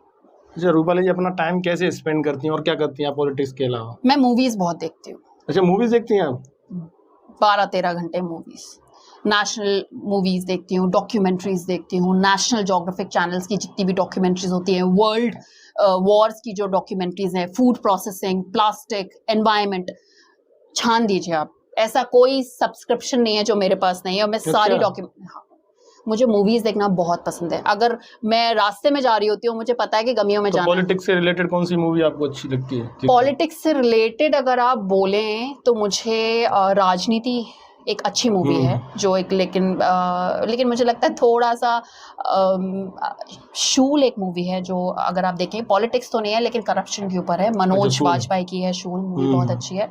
ऐसी 2-3 मूवीज हैं, पंकज त्रिपाठी की भी कुछ वेब सीरीज हैं जो वकालत के ऊपर है, तो जस्टिस, क्रिमिनल जस्टिस, तो ऐसे बहुत सारी मूवीज हैं जो मैं पसंद करती हूँ देखना। अच्छा, पिताजी से जुड़ी कोई कुछ याद, कोई अनमोल पल, जैसे होता है ना एक बाप बेटी का कुछ याद, भावनात्मक पल ऐसा जो आप शेयर करना चाहें? बचपन तो हमारा पिताजी के साथ ऐसा नहीं निकला है क्योंकि वो होते ही नहीं थे और मैं यहाँ रही नहीं कभी। मुझे बस वो फ़ोन कॉल याद रहता है कि अब मुझे आपकी ज़रूरत है। 2015 में 3:10 पर वो फ़ोन आया था। सज़ा उनको बोली गई थी। मैं दुबई में थी, ऑफिस से वापस छुट्टी होके मैं घर जा रही थी, तब मेरे पास वो फ़ोन आया था कि बेटा मैं बोल रहा हूँ, मुझे सज़ा पड़ गई है, मुझे तुम्हारी ज़रूरत है और अब मैं ये अकेले नहीं कर सकता। बस ये फ़ोन मुझे ज़्यादा अच्छे से ध्यान रहता है। अच्छा जी। तो अपना आदर्श नेता किसे मानते हैं आप रूपाली जी? आदर्श नेता जी, सुषमा स्वराज। सुषमा स्वराज दिवंगत भाजपा नेत्री हैं। क्या क्वालिटी है, कोई क्वालिटी? मुझे लगता है कि उन्होंने पॉलिटिक्स ना करके सीधे, उनके पास कोई भी किसी भी प्रकार की मदद मांगी गई, उन्होंने ना तो कोई पॉलिटिकल भाषण दिया ना कुछ दिया, सीधे उस काम को किया। ना वो इस चक्कर में पड़ी कि पाकिस्तान या हिंदुस्तान या फलाना, जिसकी भी मदद होनी थी, क्योंकि वो एक फॉरेन मिनिस्टर थी, उन्होंने बहुत अच्छे से उसको मैनेज किया। और मुझे लगता है अब वही वाली बात है, इस पे भी प्रश्न चिन्ह उठ सकते हैं क्योंकि मैं सपा की हूँ। हाँ, वही है, बीजेपी की पॉलिटिशियन से आप उसको बात तो यही है ना। दिक्कत ये है कि अगर मैं किसी भी तरीके की मानसिकता हूँ तो ये देश, कह भी सकते हैं आपको, बिल्कुल कह सकते हैं, मैं मान सकती हूँ, लेकिन मेरा ये मानना है कि इस देश में आज के टाइम पे आप किसी भी तरीके की कोई भी भावना रखें, आप पार्टियों में बटे हैं, आप एक इस देश के नागरिक होके तो बोल ही नहीं सकते।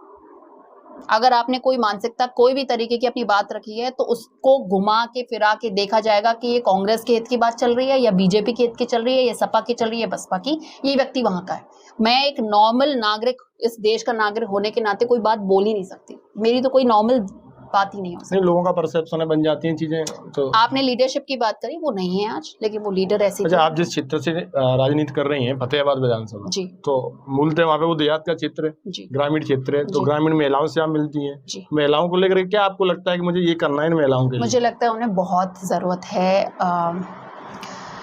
क्या कह सकते हैं उन्हें, एजुकेशन की, या एक तरीके से बहुत सारी ऐसी चीजें हैं जिनके बारे में वो अभी भी वंचित हैं। हाँ, जानकारी से बहुत सारी वंचित है, उन्हें बहुत ज़्यादा एजुकेशन की ज़रूरत है, चाहे वो मेडिकल फील्ड में हो। मतलब आप यही देखिए, हो सकता है लोगों को ये बुरा लगे, पर बहुत बार ऐसा होता है कि मैं जब गमियों में जाती हूँ, अगर मेरी कोई बूढ़ा बड़ा मरा और ऐसा है कि महिलाएं इंटरेक्शन कर रही हैं, तो मैं उनको कोई भी नया वैक्सीनेशन, जैसा अभी मैंने अपना एक लाइव किया था उसमें मैंने एचपीवी वायरस के बारे में बताया जो एक यूट्रस कैंसर को खत्म करता है, वो 14 साल से 45 साल की महिलाओं में लगाया जाता है। उसके बारे में मैंने उन्हें बताया, उनको जीरो आइडिया था इस बारे में कि इस तरीके का कैंसर बच सकता है जो बच्चादानी में होता है, पर उनको आइडिया ही नहीं है। तो झिझक संकोच भी रहता है, कह भी नहीं सकते, पर मैं तो बोल सकती हूँ, तो मैं कोशिश करती हूँ, मैं ये अच्छा मैं इस चीज का भी वो करती हूँ, कोशिश करती हूँ पॉलिटिकल बात ना करूँ, सामाजिक एक जो महिला बेस बात है वो जरूर करूँ। तो क्षेत्र के विकास को जो रूट में बनाया है आपने कोई चीज? ऑनेस्टली मुझे अभी ये भी नहीं पता है कि क्षेत्र में सबसे ज्यादा जरूरत किस चीज की है, एजुकेशन की है या रोडों की है, बहुत सारी ऐसी चीजें हैं जो एक तो आपको पता करना पड़ेगा जब आप वही तो है, वो नहीं पता है, पर मुझे ये पता है कि मुझे क्या करना है, और उसका बहुत बेसिक ये है कि बहुत सारे ऐसे गांव हैं जब मैं खुद वोट मांगने गई थी तो गड्ढे भरे हुए थे। मुझे नहीं पता कि मैं आने वाले चुनाव में अगर जीत जाती हूँ और उसके बाद मुझे वो मौका मिलेगा, पर 5 साल में मैं इतना करना चाहती हूँ कि जो भी पैसा विधायक को मिलता है उस पैसे को मैं दिखाना जरूर चाहूंगी। मैं ये नहीं करूंगी कि भाई अगर मैं ब्राह्मण हूं तो चलो ब्राह्मण कोटा, मैं वो काम नहीं करना चाहती, तो क्यों, ताकि ये हो जाए कि अरे ठीक है। आपको सपोज दैट आपको वो सुप्रीम पावर मिल जाए जिससे आप व्यवस्थाएं बदल सकें जी, कौन सी व्यवस्था बदलना चाहिए सबसे पहले? मैं सारे विधायकों की और एमएलओ की और एमपीओ की पेंशन्स बंद करना चाहूंगी। तो आपको बनने नहीं देंगे, सुप्रीम पावर देने नहीं देंगे, फिर ये क्या? अब आपने मुझसे पूछा क्या करूंगी, वो मैंने बता दिया। अब बनने नहीं देंगे वो तो उसका क्या कर सकते हैं, उसका तो मैं कुछ नहीं बोल सकती हूँ, लेकिन मेरा सबसे पहले यही रहेगा। दूसरी बात यह है कि आपने देखा हो विधानसभा में रोडें जब बनती हैं तो उस पे एक बहुत बड़ा स्टोन लगता है कि माननीय विधायक जी के द्वारा, मैं उसको चेंज करना चाहूंगी। मैं उसकी जगह लिखना चाहूंगी फतेहाबाद विधानसभा क्षेत्र द्वारा। अच्छा, क्योंकि वो पैसा टैक्स का है, मैं ही दे रही हूँ ना, तो वो एमएलए साहब ने अपनी पर्सनल जेब से तो खर्च नहीं किया है, क्या उनके पैसों से बना है? नहीं, लेकिन उन्होंने मुहिम चलाई, प्रयास किया, पर पैसा तो जनता का ही है ना, तो क्यों ना फतेहाबाद जनता लिखा जाए। अच्छा, राजनीति में अपना सबसे बड़ा दुश्मन किसे मानती है? किसी को नहीं, दुश्मन तो कोई हो ही नहीं सकता राजनीति में। पता चला कि जिनको मैं दुश्मन, वो कल वो सपाई ज्वाइन करके बैठे हैं, काहे को मेरी भाई। नहीं नहीं नहीं नहीं ये ना कराएं। कोई दुश्मन नहीं है, कोई दोस्त नहीं है। आज जो साथ वाले हैं वो कल बीजेपी में। आप यही देखिए चुनाव में मेरे साथ कितने ब्राह्मण थे जो टिकट मांग रहे थे, आज वो सब बीजेपी में। पता चला अब चुनाव आए वो फिर सपा में आ जाए, तो कौन दुश्मन कौन वो? कोई दुश्मन नहीं है, कोई दोस्त नहीं है। अच्छा, तो नेता आपस में सब दोस्त होते हैं। अच्छा, फतेहाबाद विधानसभा इसमें बीजेपी के विधायक छोटेलाल वर्मा जी, एक विवाद है 22 के चुनाव से पहले विवाद था। छोटेलाल वर्मा की एक टिप्पणी का वीडियो वायरल हुआ था जिसमें उन्होंने आपके पिताजी और खासकर ब्राह्मण समाज को लेकर के तंज कसा था। तो अब उस समय तो पिताजी आपके जेल में थे, अब जेल से बाहर आ गए हैं, तो वैसा नहीं है कि बदला लिया जाए कुछ ऐसी? किस बात का बदला? जब उन्होंने बोला चुटिया, एक चुटिया शब्द बोला था उन्होंने, अशोक दीक्षित का नाम नहीं लिया था, चुटिया शब्द। ये बात सही है कि टिप्पणी स्पेसिफिकली इनडायरेक्टली उन्हीं के लिए थी, तो चुटिया लगाने वाले सिर्फ अशोक दीक्षित है, तो ब्राह्मण लगाते हैं? तो और कहाँ है ब्राह्मण? नहीं, लेकिन ब्राह्मणों की अपेक्षा तो आपसे ही रहती है। मेरे से हो अपेक्षा हो, बात तो वही है, लीडरशिप में सब है। मैंने एक प्रेस कॉन्फ्रेंस करी थी, उसमें उस बात का जवाब दिया था। अब आप ये बोलें कि मैं हथियार निकाल के पहुंच जाऊं, वो काम मैं करना पसंद नहीं करती। फिर मेरी एजुकेशन का क्या फायदा? अगर मुझे हर चीज को गुस्से से, लड़ाई से और किसी का गला पकड़ के करना है, तो फिर मैं पॉलिटिशियन क्यों बनूं? सीधे बाहुबली बनती हूँ, गैंग चलाती हूँ, वो काम नहीं करना। अच्छा, प्यार से रास्ता। मुझे कहते हैं ना, कलम, जुबान से ज्यादा कलम तेज होती है। अच्छा। तो मैं कलम को पकड़ने और आने वाले समय में उस चीज का, तो जो गांधी जी का हिंसावादी जो नीति है उसको आप पसंद करते हैं? डिपेंड करता है सामने वाला कौन है। गांधी जी, बिल्कुल बिल्कुल, कभी कभी भगत सिंह बनना पड़ेगा, कभी कभी गांधी जी बनना पड़ेगा, कभी कभी चंद्रशेखर आजाद बनना पड़ेगा, कभी कभी सुभाष बोस भी बनना पड़ेगा।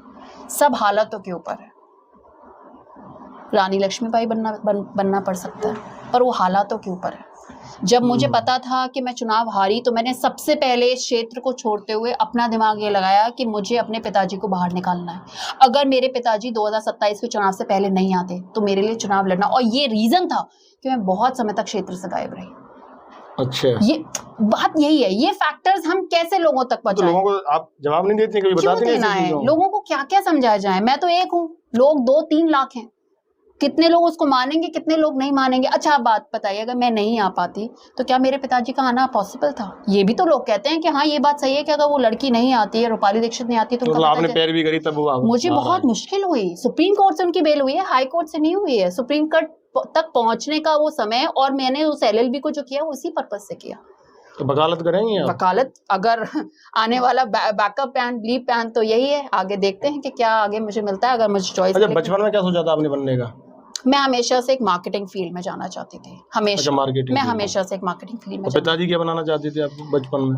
ऑनेस्टली उस वक्त मेरे पिताजी से इतनी इस तरीके की कोई वो नहीं थी, कभी बात नहीं हुई ना ऐसा। तो बचपन की पसंदीदा याद जो आपको अभी तक है बहुत अच्छी लगती है सोच करके उन पलों? मैं चेतन पब्लिक स्कूल में पढ़ती थी शमशाबाद में।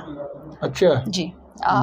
नए जब 3 साल के हो जाते तो होते थे ना, बगल का एक स्कूल है उसमें एडमिशन करा दीजिए, तो वहाँ एक टीचर थी और मैंने उनसे बहुत पिटाई खाई है। अच्छा। बहुत पिटाई खाई है, इतनी खाई है कि मेरी शिकायतें जाती थी। जब शिकायतें जाती थी तो उसी समय पे ऐसा हुआ कि हमारे यहाँ 2 शेर थे जो पिताजी लाए थे। शेर? बब्बर शेर, 2 शेर बच्चे थे जो पाले थे।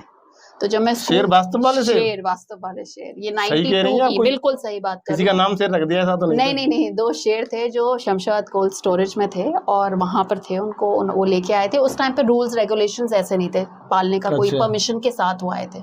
तो मैं जो चेतन पब्लिक स्कूल में पढ़ती थी वहां मैं टिकट बेचती थी शेर को देखने की, 2 रुपए की। अच्छा। और मैंने बहुत पैसे कमाए। और माधुरी दीक्षित को मैं अपनी बुआ बताती थी, उनके नकली सिग्नेचर करती थी और 1-1 रुपए में उस सिग्नेचर को बेचती थी। अच्छा। तो ये बचपन की बड़ी जी तगड़ी खुरापात है आपकी। जी बिल्कुल। अच्छा, अगर आपको ऐसा मौका मिले, कोई ऐतिहासिक व्यक्ति या कोई कहते हैं सेलिब्रिटी है जिसके साथ आपको कॉफी पीनी है, चाय कॉफी बैठ के चर्चा करनी है, किसके साथ आप बैठना चाहेंगे? इधर मैं फंस जाऊंगी। पर अगर आप फेवरेट उसकी बात करें तो मेरे शाहरुख खान बचपन से मेरे फेवरेट हैं, अभी भी हैं। और अच्छा, शाहरुख खान? बिल्कुल, मेरे पास बहुत ऐसे मौके आए मैं उनसे मिल सकती थी, पर मुझे लगा मैं उनसे मिली तो मेरा नेक्स्ट ड्रीम क्या रहेगा। एंड सेकंड इन पर्सन अगर आप बोलेंगे तो मैं पंकज त्रिपाठी या मनोज वाजपेयी के साथ एक 1-to-1 कॉन्वर्सेशन करना चाहूंगी। पंकज त्रिपाठी की वेब सीरीज बहुत बनाते हैं, देखती हैं आप? सिर्फ वेब सीरीज की बात नहीं है, अगर आप उनकी पर्सनल लाइफ की जर्नी सुने, उनका जो स्ट्रगल सुने, उनकी वाइफ ने कमाया और उन्होंने घर चलाया, उस टाइम पे वो स्ट्रगल कर रहे थे। एक्टर का मतलब सिर्फ एक्टिंग नहीं है, वो किस स्ट्रगल के साथ आए हैं और उनका व्यक्तित्व भी है। तो इस पॉइंट पे शाहरुख खान भी मैंने इसलिए बोला कि उनका कोई गॉडफादर नहीं था, नेशनल ड्रामा से निकले और उनका कोई बैकग्राउंड नहीं था और इस लेवल पे पहुंचे, तो दोनों मैंने रखे हैं, पंकज त्रिपाठी, मनोज वाजपेयी और शाहरुख खान। अच्छा, आपके बारे में कोई ऐसी अजीब अफवाह आपने सुनी हो अपने बारे में क्षेत्र में? बहुत सारी, इससे अफेयर चल रहा है, उसका चक्कर चल रहा है, गायब है, बॉयफ्रेंड के साथ चली गई होंगी। अच्छा। बहुत सारी बातें हैं, मैं तो कान पक गई इसलिए मैं दिमाग ही नहीं लगाती अपना। अगर मैं ऐसे करने लगी तो फ्रस्ट्रेशन होती तो होता नहीं, चली जाती। फ्रस्ट्रेशन नहीं है, जिम है, थोड़ा अपना वॉक पे चले गए, मम्मी पापा हैं ही काफी है, उनके किस्से कहानी सुन ली, उनके साथ टीवी देख ली, घर में छोटे छोटे बच्चे हैं अब मेरे भाई के, उनके साथ वो कर लिया। इतना शुरू में बहुत बुरा लगता था, रोना भी आता था, बहुत रोना था। अच्छा। मेरी खूब लड़ाई होती थी। अब एडिक्शन हो गया इन चीजों का? अब फर्क नहीं, एडिक्शन नहीं, अब ये एक कान से सुना दूसरे से निकाल दिया। भाई आप मुझे बताइए, भगवान तक को गाली पड़ रही है, मैं कौन? भगवान ने वो ये ना कि 100 रुपए का प्रसाद मैंने वेस्ट कर दिया, तुमने मेरी ये पूरी नहीं करी, तो भगवान को दूसरे दिन गाली पड़ते नहीं पड़ती है? हाँ, लोग मनोकामना पूरी नहीं तो फिर तो उस दौड़ में नहीं आती, इसलिए मैं नहीं ध्यान देती इन सब चीजों पे। और बात वही है, मेन अब मेरे पास मुद्दा ही मेरे को लेके ये है, अब यही शादी हो जाती तो फिर क्या मुद्दा बनता? वो आपकी जो लाइफ में जो कमी होती है उसी को सबसे ज्यादा खींचने की आदमी कोशिश करता है। तो नहीं, गलत फहमी आपको कुछ लगता है ये लोगों की गलत फहमी मेरे बारे में कुछ चीजें? अब भाई मैं तो क्लियरली बोल रही हूँ कि ऐसा कुछ नहीं है, और दूसरी बात है अगर ऐसा कुछ है भी तो दिक्कत क्या है मेरे को शादी करने में? क्या मेरे पिताजी मना कर देंगे? मैं 37 ईयर्स की हूँ, कोई बच्ची तो हूँ ना, इतने सेल्फ डिसीजंस ले रही हूँ, तो उसमें मना कैसे कर देंगे मेरे पिताजी? अगर मैं करना चाहूंगी तो किसी बाप को क्यों कोई दिक्कत होगी? भाई अगर उसकी बेटी शादी तो कहते होंगे शादी नहीं, बिल्कुल नहीं। अच्छा, एक बार मना कर दिया आपने? देखिए मेरी बात समझे, मेरी एक बड़ी सिस्टर है, वो मैरिड है, उन पे 3 बच्चे हैं। मेरा छोटा भाई है, वो मैरिड है, उस पे 2 बच्चे हैं। मैं हूँ, मैंने जिस समय को निकाला है वो सबसे पीक टाइम था। किसी के करियर का भी यही टाइम होता है, 8 से 30 से लेके 50 तक का, जो वो कमा ले, कुछ कर ले, और यही समय मेरा था। अगर मैं कुछ अलग चुन रही हूँ, सिस्टम से अलग, बॉक्स से अलग, क्योंकि कहते हैं ना महिला जब तक शादी नहीं करेगी वो महिला नहीं मानी जाएगी, अगर मैं उस बॉक्स से कुछ अलग चुन रही हूँ तो लोगों के लिए डिफिकल्ट है वो अपनाना। वो ये कि काली भैंस सफेद पैदा हो जाए, और ये सफेद कैसे आ गई? हाँ, तो लोगों में रहती है। तो ठीक है, वो कुछ टाइम चलेगा, जैसी झुर्रियां दिखने लगेंगी अपने आप खत्म हो जाएंगी प्रश्न के, शादी वादी कोई वो नहीं। 37 साल की उम्र हो चुकी है अब आपकी? जी, 37 साल की उम्र। कोई ऐसा सवाल जो आप चाहें कि आपसे और पूछा जाए? नहीं, कुछ भी नहीं, सफिशिएंट है भाई। देखिए लोगों की नाराजगी है जो मैं क्षेत्र में नहीं आती, तो मेरी 2 ही बातें हैं, मेरे पास जिम्मेदारी बहुत है, बहुत हैं। मैं वन मैन शो की कोशिश कर रही हूँ। मेरा ब्रदर ऑलरेडी व्यवसाय संभाल रहा है, तो ऑलरेडी उस पर बर्डन उसकी फैमिली है, क्योंकि मेरी फैमिली नहीं है, मतलब पर्सनल लाइफ, हस्बैंड या बच्चे नहीं है, तो ये मेरे लिए आसान है कि मैं अपने फादर पे फुल कॉन्सेंट्रेट। और मेरे पास जिम्मेदारी क्षेत्र की भी है और मेरे पिताजी की। और मेरे पिताजी आपको कोई एक मुकदमे वाले तो हैं, बहुत मुकदमे हैं। कभी फिरोजाबाद जाना पड़ता है, कभी आगरा जाना पड़ता है, एक आध सुप्रीम कोर्ट पे चला तो वहाँ, हाई कोर्ट गए तो हाई कोर्ट चले गए, बहुत सारी जिम्मेदारी होती है। और एक चीज़ मैं धीरज जी बताना चाहूँगी, कितना भी बोल दीजिए, महिला शरीर से कमज़ोर होती है। मैं आपको बहुत बेसिक चीज़ बताऊंगी। चुनाव में मैं 12-12 घंटे चुनाव में रहती थी। अच्छा, और वॉशरूम तक नहीं जा पाती थी। या आपने देखा है, अगर मेंस्ट्रुएशन पीरियड्स चल रहे होते हैं उस टाइम पे, तो आप सोचिए हम कैसे 5 दिन है भाई, हम तो लोगों को लगता है वो सिर्फ 5 दिन है, तो वो जो पीड़ा होती है वो समझ में आती है जब आप धूप में घूम रहे होते हैं, आपकी तबीयत खराब होती है और आप किसी से कुछ कह नहीं सकते। हाँ, लोग तो बात करने से भी कतराते हैं। देखिए, ये बोलना ऑन टीवी बहुत लोग नहीं बोलते, उन्हें लगता है अरे ये ज्यादा ही बोल्ड होने की कोशिश कर रही है। ये सत्यता है, हमें ये झेलना पड़ता है। हम आदमियों के साथ गाड़ियों में घूम रहे हैं, हम हर जगह नहीं जा सकते, बहुत सारी चीजें हम भी झेलते हैं, पर अब हम वहां रोएं और बोले अरे देखिए हम पे कितना दुख है, तो फिर आदमी बोलेगा दुख है तो घर पे बैठो।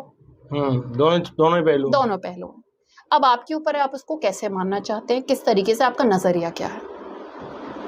तो ये जैसे आपका विवाह का अंदाज है, जी। इसकी भी चर्चा क्षेत्र में बड़ी रहती हैं। आप विवाह की, जैसे अभी भी हमारे सवालों के जवाब दे रही हैं, तो कभी आपको ऐसा लगा कि ये विवाह की वाली कुछ मैंने अंदाज बोल दी, भारी पड़ गया हो? अगर मैं भेड़ बन जाऊंगी तो फिर भेड़िया ही कहलाऊंगी ना।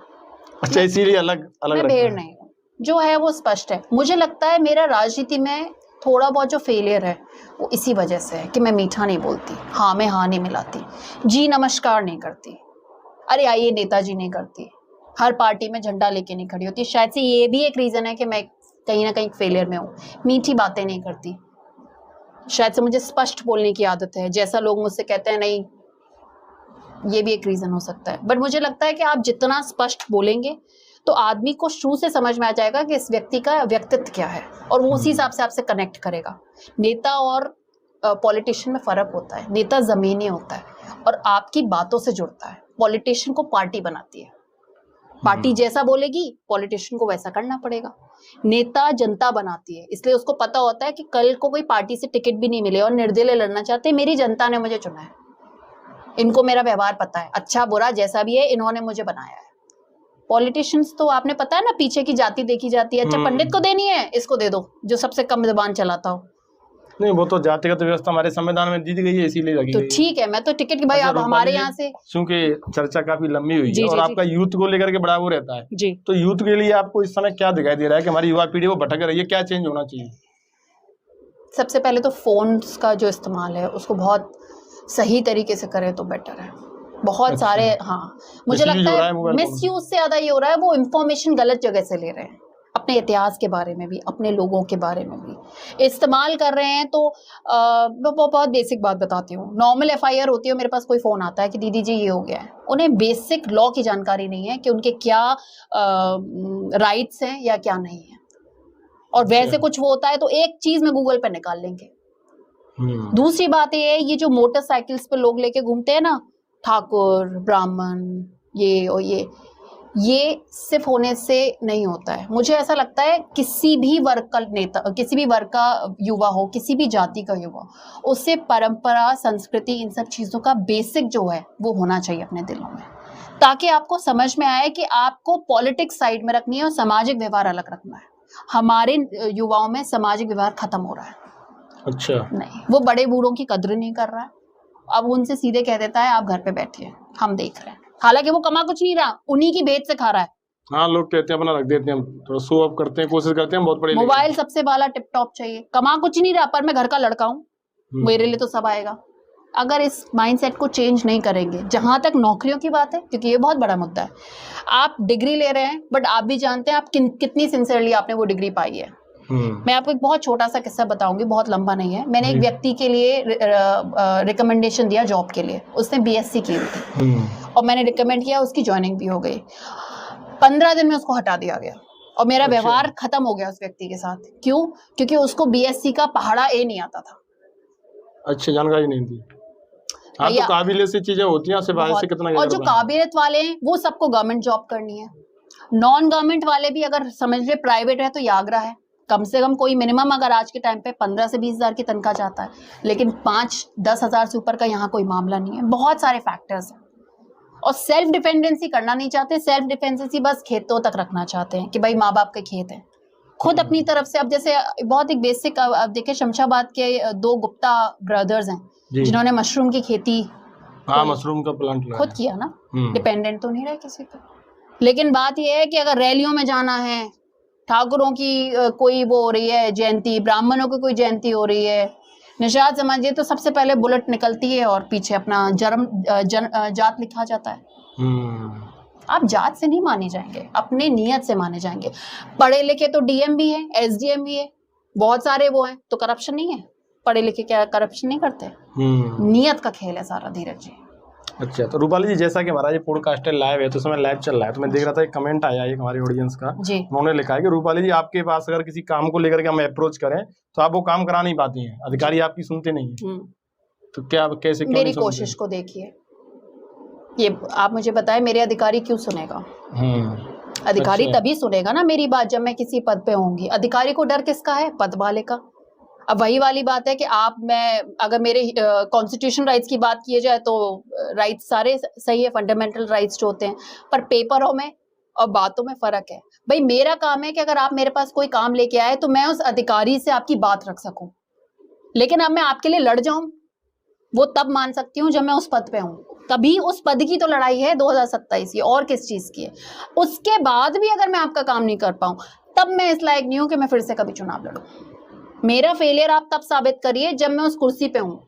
मेरा फेलियर नहीं है ये, अभी मेरा स्ट्रगल टाइम है, ये मेरा स्ट्रगल टाइम है। मतलब कोशिश आपकी तरफ से पूरी, बिल्कुल पूरी कोशिश है, कोशिश पूरी रहती है, ऐसा नहीं है, रूपाली जी प्रयास पूरा करते हैं। अच्छा, एक और कमेंट आया है कि कोई अगर शेड्यूल कास्ट वाला व्यक्ति हुआ, कोई इनवाइट करे तो उसके घर पे जाके खाना खाएंगे? मैंने बहुत बार खाया है, आप चाहें तो पता करें, बहुत बार खाया। एक गांव है सूरजपुरा, शायद से आपकी विधानसभा का, मेरी विधानसभा का है, और मैंने पूरी दावत खाई है उनके यहाँ। कैसी बातें कर रहे हैं, लहरा में गई हूँ मैं। अच्छा, बल्कि मेरे लोग मुझसे नाराज हैं कि छोटे समाज के यहाँ खाना खा रही हो, जाओ नहाओ। बहुत वैसी बात बता रही हूँ आपको मैं। 2-3 बार ऐसा हुआ है, भी रहता है लोगों में मेरे साथ के बहुत ऐसे लोग हैं, अरे नहा लेना घर पे जाके, उनके घर पे तुमने खाना खाया था, उनके यहाँ पे जाके उन महिला को आप ये देखिए, मेरे चुनाव में आप फतेहाबाद में पता करिए, जितने भी वाल्मीकि समाज है, मुझे ये भी नहीं था कि वाल्मीकि हैं, कौन से हैं, क्या है, नहीं, सबको मैंने गले लगाया। जैसे ही मैं वाल्मीकि बस्ती में गई, मैंने सबको गले लगाया। मैं वापस आई, गाड़ी में बैठते सबसे पहले कॉमेंट आया, बेटा नहा लेना जाते। अच्छा, तो उनकी सोच बदलने का प्रयास करती नहीं? मैं क्यों उनकी सोच बदलूं? मैं नहाई या नहीं वो मैटर करता है। अब मैं उनकी सोच क्यों बदलूं कि भाई मैं नहीं बदल सकता। लोग तो कहते होंगे आप नास्तिक हैं, बोलते रहे नास्तिक। मैं लोगों को देखूं या नास्तिक उसको देखूं? भाई अब जैसे मेरे 9 दिन के व्रत हैं, तो वैसे क्या अध्यात्म है आपका विश्वास? कितना बड़ा रोल है अध्यात्म? मेरा ऐसा है, आपको भगवान से बातें करनी चाहिए। मैं इस चीज पे नहीं करती कि आप प्रसाद चढ़ाएं और पूजा करें और बिल्कुल 10-15 घंटे मंदिर में बैठा रहे, पर भगवान से अपनी लड़ाई लड़िए। उन्हें बताइए कि मेरे साथ क्या दुख है, मेरा क्या सुख है, क्या होना चाहिए। अब जैसे आप यकीन माने, मैं कभी भी, अब जैसे मेरे 9 दिन के व्रत चल रहे हैं, मैं सिर्फ 9 दिन के व्रत हैं। सबसे पहले मैं मंदिर में जाती हूँ, भगवान शिक्षा दो, अभी भी दो, क्योंकि शिक्षा का कोई रोक नहीं है। भगवान शक्ति दो, भगवान स्वास्थ्य जरूर दो। पहले कभी नहीं बोलती थी स्वास्थ्य दो, लेकिन जब से तबीयत खराब हुई है, अब मैं स्पेसिफिकली बोलती हूँ स्वास्थ्य दो। बस, बाकी तो आपका जो लिखा है आप उसको बदल नहीं सकते, और जो आपके आने वाले समय में आएगा उसको आप किस तरीके से कर सकते हैं वो आपके ऊपर है, वो ऊपर है आपके। तो मतलब भगवान में विश्वास तो है। जी जी। तो साथियों, ये थी रूपाली दीक्षित। तो इनकी पर्सनल लाइफ को लेकर के बहुत सारे आज डाउट्स मुझे लगता है आपके क्लियर हुए होंगे, और इनको लेकर जो आपका ओपिनियन बना है वो भी क्लियर हुआ होगा। तो रूपाली जी, बहुत बहुत धन्यवाद आपका, आज आप हमारे इस लाइव पॉडकास्ट में जुड़ी और आपने बड़े ही बेबाकी वाले अंदाज से अपने हमारे सवालों का आपने जवाब दिया। तो सभी साथियों का बहुत बहुत धन्यवाद जो लाइव के माध्यम से जुड़े हैं और हमको देख रहे हैं इस चर्चा को, हमारी को धन्यवाद।